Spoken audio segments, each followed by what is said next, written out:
man, you did it, you did it, you did it. You said that you would do it, and indeed you did. I thought that you would rue it, I doubted you'd do it. But now I must admit it, that succeed you did. You should get a medal or be even made a knight. It was nothing, really nothing. All alone you hurdled every obstacle in sight. Now wait, give credit where it's due. A lot of the glory goes to you. But you're the one who did it, who did it, who did it. As sturdy as Gibraltar, not a second did you falter, there's no doubt about it. You did it! I must have aged a year too light. At times I thought I'd die of fright. Never was there a momentary lull. Shortly after we came in, I saw at once we'd easily win, and after that I found it deadly dull. You should have heard the oohs and ahs, everyone wondering who she was. You think they'd never seen a lady before?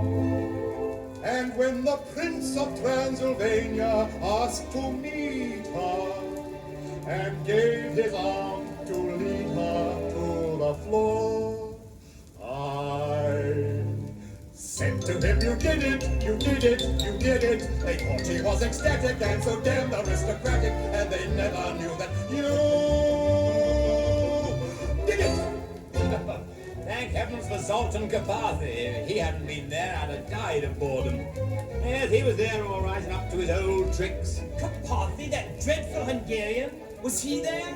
Yes. That blackguard who uses the science of speech more to blackmail and swindle than teach. He made it the devilish business of his to find out who this Miss Doolittle is. Every time we looked around, there he was, that hairy hound from Budapest. Never leaving us alone, never have I ever known a rudapest. Finally I decided it was foolish not to let him have his chance with her. So I stepped aside and let him dance with her. Oozing charms from every pore, he oiled his way around the floor. Every trick that he could play, he used to strip her mask away. And when at last the dance was done, he glowed as if he knew he'd won. And with a voice too eager and a smile too broad, he announced to the hostess that she was a fraud. No. Gavotte. Her English is too good, he said. That clearly indicates that she is foreign. Whereas others are instructed in their native language, English people aren't. And although she may have studied with an expert dialectician and grammarian, I can tell that she was born Hungarian! Not only Hungarian, but of royal blood. She is a princess. Congratulations, Professor Higgins, for your glorious victory. Congratulations, Professor Higgins, you'll be mentioned in history. Blessing and congratulations, Professor Higgins, in the book of God that is named glory. This evening's congratulations, Professor Higgins, we will the sing of heaven and the God of heaven, God of God, and everything's a pretty glory, all he loves to love.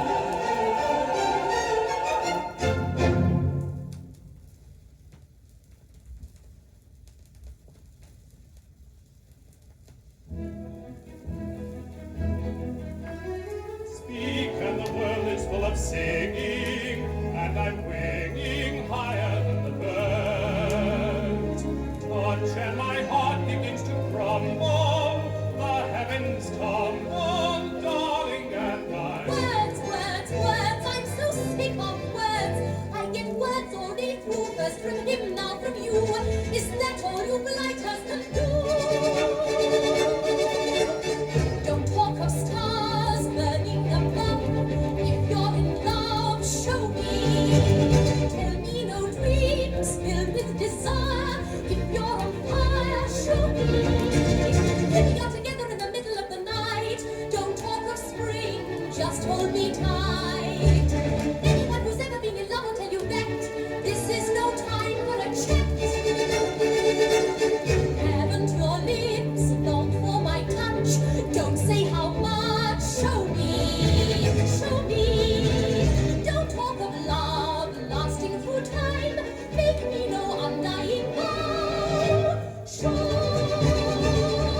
and girls all over London, and I've got to track 'em down in just a few more hours. I'm getting married in the morning. Ding dong, the bells are gonna chime. Pull out the stopper, let's have a whopper, and get me to the church on time. I got to be there in the morning, spruced up and looking in me prime. Girls, come and kiss me, show how you'll miss me, but get me to the church on time. If I am dancing, roll up the floor. If I am whistling, let me out the door. For I get married in the morning. Ding dong, the bells are gonna chime. Kick up a rumpus, but don't lose the compass, and get me to the church. Get me to the church. Be sure and get me to the church on time. I'm getting married in the morning.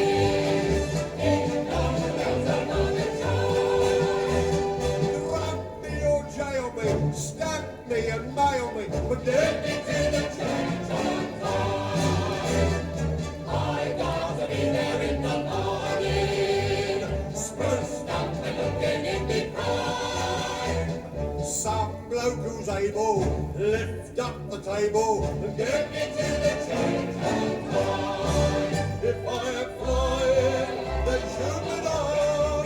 If I am wooing, get 'em out of town. For I'm getting married in the morning. Ding dong, the bells are gonna chime. Feather and tarmy, call out the army, but get me to the church.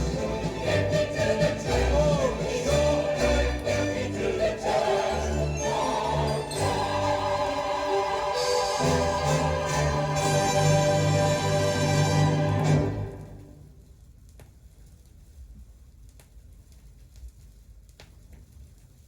What in all in heaven can have prompted her to go? After such a triumph at the ball. What could have depressed her? What could have possessed her? I cannot understand the wretch at all.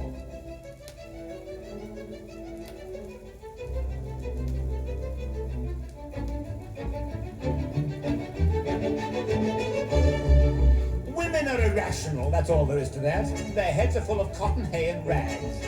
They're nothing but exasperating, irritating, vacillating, calculating, agitating, maddening, and infuriating hags.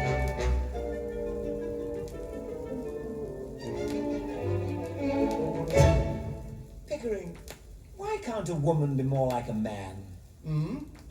Yes, why can't a woman be more like a man? Men are so honest, so thoroughly square, eternally noble, historically fair, who when you win will always give your back a pat.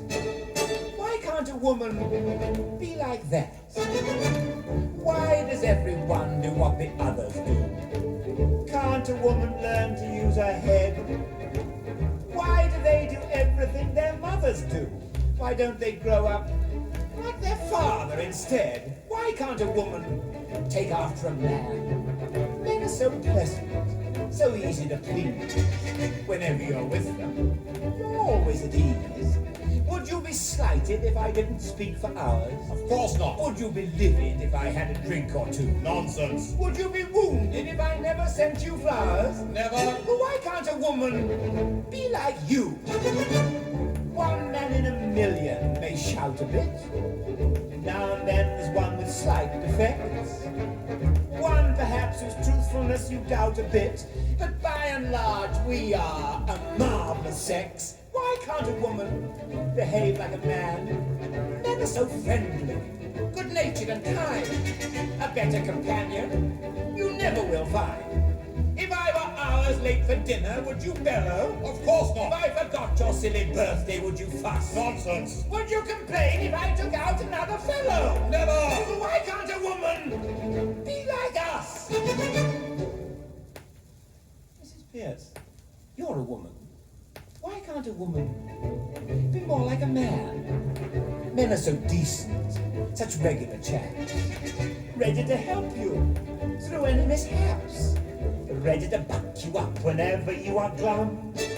Why can't a woman be a chum? Why is thinking something women never do? Why is logic never even tried? Straightening up their hair is all they ever do.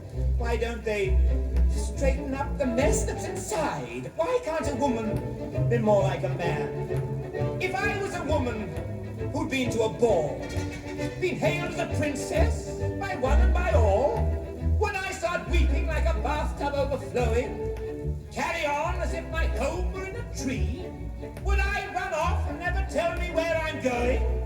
Why can't a woman be like me?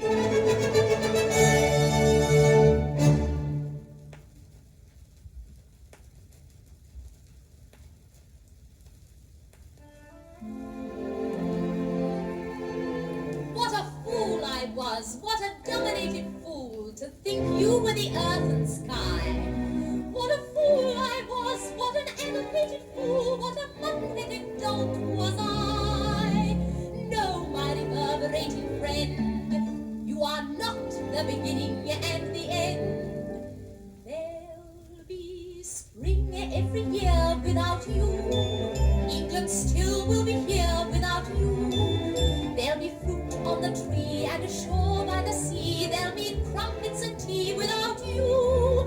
Art and music will thrive without you. Somehow Keats will survive without you. And there still will be rain on that plain down in Spain. Even that will remain without you. I can do without you. You, dear friend, who talk so well. You can go to Hartford, Hereford, and Hampshire. They can still rule the land without you. Windsor Castle will stand without you. And without much ado, we can all muddle through without you. Without your pulling it, the tide comes in. Without your twirling it, the earth can spin. Without your pushing them, the clouds roll by. If they can do without you, ducky, so can I. I shall not feel alone without you. I can stand on my own without you. So go back in your shell. I can do nothing well without you.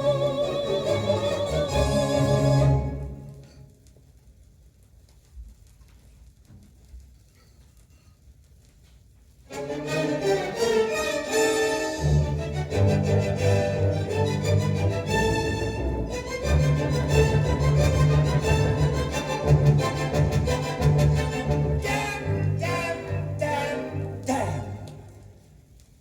I've grown accustomed to her face.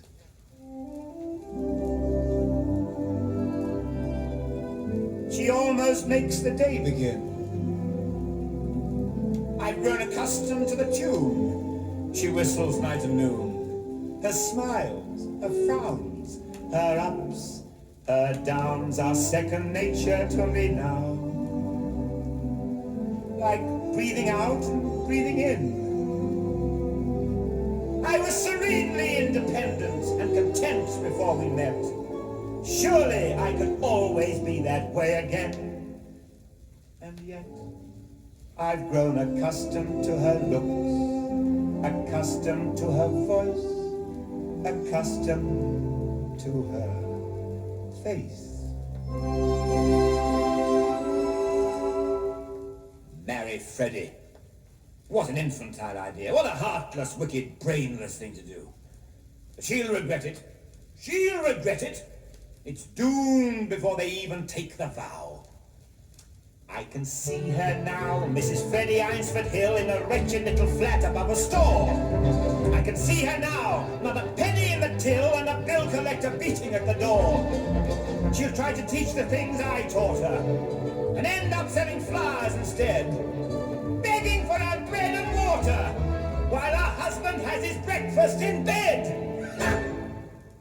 In a year or so, when she's prematurely grey and the blossom in her cheek has turned to chalk, she'll come home and lo, heel 'em up and run away with a social climbing heiress from New York. Ah, poor Eliza.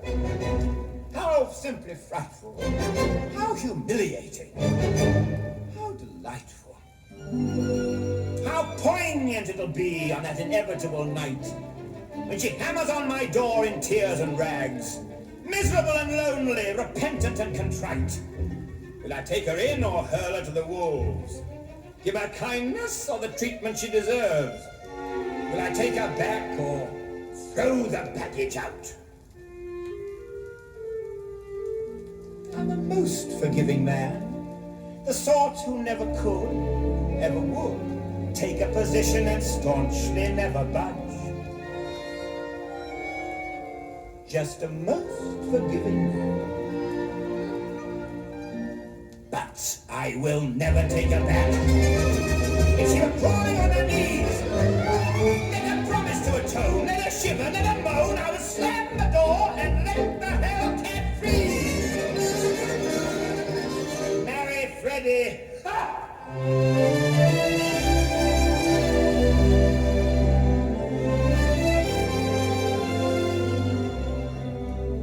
But I'm so used to hear her say good morning every day. Her joys, her woes, her highs, her lows are second nature to me now. Like breathing out, breathing in. I'm very grateful she's a woman, and so easy to forget. Rather like a habit one can always break. And yet, I've grown accustomed to the trace of something in the air, accustomed to her face.